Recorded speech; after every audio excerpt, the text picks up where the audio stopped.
They told you to play it safe, get a degree, find a steady job, work hard, save money, retire at 60. That's the script handed to the middle class. A script written not for your freedom, but your obedience. And here's the truth, no one dares say out loud. The middle class mindset wasn't built to make you rich. It was built to keep you comfortable enough not to rebel, but trapped enough to never escape. And if you're still holding on to that mindset, thinking it'll somehow lead to freedom, you're already behind. You see, the people who hold real power, the ones shaping markets, building empires, controlling narratives, they don't think like the middle class. They think like predators. The middle class worker waits for permission.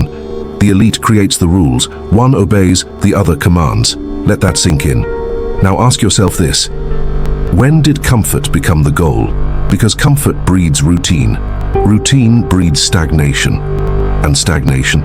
That's a slow death dressed in a button-up shirt and a 9-to-5 schedule. Let me give you a story. One you probably know, but not the version you've heard. A man named John spent 20 years at the same job. Never late, always polite. Saved every penny, paid his mortgage, never caused trouble. On paper, a model citizen. But when the company downsized, he was let go without warning. No golden parachute, no loyalty returned, just a cold HR email and a final paycheck. He wasn't fired for failing, he was fired because he was replaceable. Middle-class mindset teaches you to become reliable, but the world rewards those who become irreplaceable. That's rule number 1. If you don't build leverage, you are leverage. The man who owns the ladder isn't climbing it. He's renting each step to fools who believe climbing faster is the answer. And still, most people are busy polishing their resumes instead of building systems that make resumes irrelevant. Let's go deeper. Why do so many people stay stuck in the middle? Because the middle class worships false gods. Security, stability, approval. These aren't virtues, they're chains. Your boss praises you for being dependable. That's code for, you'll never leave and I can pay you less than you're worth. You got a house with a mortgage? Congrats. Now the bank owns you for the next 30 years. You think having a good credit score makes you powerful? No. It just means you're a better product for lenders to sell debt to. This is not freedom. This is not wealth. This is decorated captivity. Now here's a question. Why do the rich tell you to save money while they print more of it? Because they know inflation bleeds savings dry. They're not saving. They're buying assets. They're using debt to multiply cash flow, while the middle class fears debt like it's poison. You were taught to avoid risk. But here's the real Machiavellian principle. Risk is not the enemy. Obedience is. Let that burn. Imagine 2 players at a chessboard. One thinks 3 moves ahead. The other thinks about keeping his pawns safe. Guess who wins? This is how the elite sees you. As a pawn trying not to get hurt. While they're thinking, how do I control the board? And they love that you're playing it safe. Because safe players don't start revolutions. They don't build empires. They don't disrupt anything. They comply. Here's another story. A woman named Teresa had a business idea, small but promising. She told her family. They said, "Don't risk it. You've got a good job. Think about your pension." So she did. Years passed. The same idea, launched by someone else.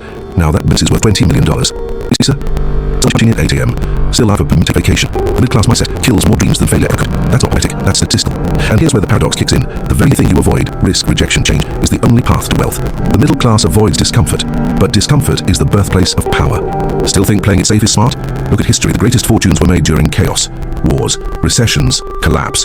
While the middle class was hoarding toilet paper, the elite were buying companies, land, influence. You think they fear downturns? No. They prepare for them, then they pounce, because chaos reshuffles the deck, and the ones holding nothing have the most to gain, but only if they stop following the rules made to control them. Now, let's talk about time. You trade your time for money, but the rich, they trade money for time. They buy back their freedom, because they know time isn't money. Time is leverage, and you only get one shot at using it well. Every hour you give to someone else's dream is a slice of your life you'll never get back. And here's the cruel twist. The longer you play by their rules, the harder it is to escape. Because the cage gets comfortable, the salary gets decent, the benefits get tied to your survival. And then you wake up one day and realize you traded your fire for a cubicle, but there's a way out, a path hidden in plain sight, and it starts with betrayal, not of people, of programming. You must betray the script, the expectations, the beliefs passed down to you by people who never escaped themselves. This isn't rebellion, it's realignment. It's seeing the world not as it should be, but as it is. Cold, strategic, predatory. And in that clarity, you begin to see opportunity where others see danger. You stop asking, is this safe? You start asking, does this give me leverage? That's the shift. And once it clicks, you never see the world the same way again. What if I told you there's a way to rewrite the game entirely, to create wealth without chasing it, to multiply your value without begging for attention? That's where we're going next. But you're not ready for that unless you first kill the belief you've been raised on. Comfort is not your ally. And your mind, it's been your biggest enemy all along. You can't win a game you're emotionally attached to. That's the second rule of escaping the middle-class trap.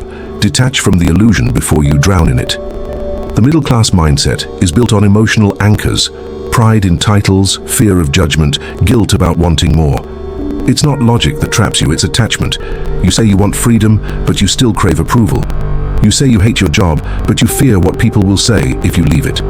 You say you want to build wealth, but you can't stop defending the very system that keeps you broke. You don't need more effort, you need emotional distance. Let me tell you a story about a man named Victor. Victor worked for a big company, smart, loyal, ambitious. When the boss yelled, Victor smiled. When extra work came, he said yes. When promotions passed him by, he told himself to be patient. One day, he overheard something in the break room. A new hire, half his age with less experience, was making 40% more. Victor laughed at first, the nervous kind of laugh you make when something breaks inside you. Then he stopped laughing. He realized loyalty was just a leash. He had given decades to a system that rewarded obedience over value. And in that moment, Victor did something few ever do. He detached. He stopped taking orders like a loyal dog. He started acting like a free agent. He built connections quietly, sold his expertise to competitors, built side income streams. Within a year, he no longer needed the company. And when he quit, his boss looked at him the way a master looks at a dog that finally bit back. That's the power of detachment. Detachment is not apathy. It's control. It's seeing the world like a chessboard instead of a battlefield. When you're detached, you make moves based on strategy, not emotion. You stop reacting. You start orchestrating. You don't need to shout or prove anything. Because those who have leverage don't raise their voices, they raise the stakes. And this brings us to the third core principle, strategic masks. Because once you've detached emotionally, you can start playing the game intelligently. Let me explain. Every great strategist wears masks, not to lie, but to survive. See, the middle-class mindset glorifies authenticity. Just be yourself. But in power, authenticity is suicide. The world doesn't reward your truth, it rewards your utility. You show your real thoughts too early, people will label, limit, or use you. The elite learned this long ago. Control perception, and you control opportunity. They don't show ambition, they show composure. They don't show greed, they show vision. They don't argue, they let silence create discomfort. They wear masks not to deceive, but to navigate. Imagine this, you're in a room full of people richer, older, and more connected than you. The middle-class mind starts to shrink. You think, I don't belong here. The Machiavellian mind says, perfect, no one sees me coming. That's the game.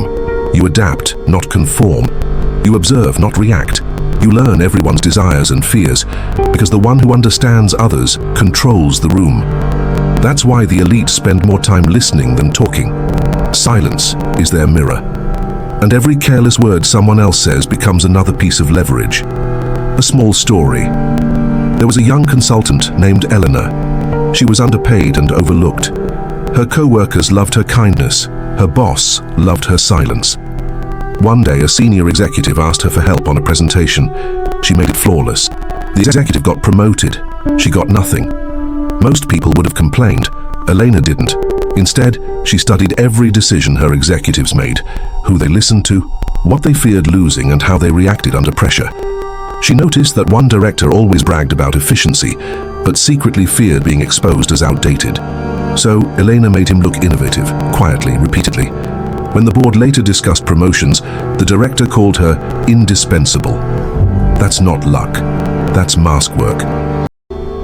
They think you're boring, unimpressive, unthreatening, perfect. They never see it coming. Because your dullness is a disguise until you strike. And now the transformation. Not just richer, not just smarter, but free. You're no longer driven by fear. You're not following maps made by the blind. You're building your own terrain. And every time you make a move now, it echoes across the board, not because you're loud, but because you're unshakable. That's the end game. You don't need to become a different person. You need to remember who you were before the system taught you to shrink. And once you do, you'll never play small again.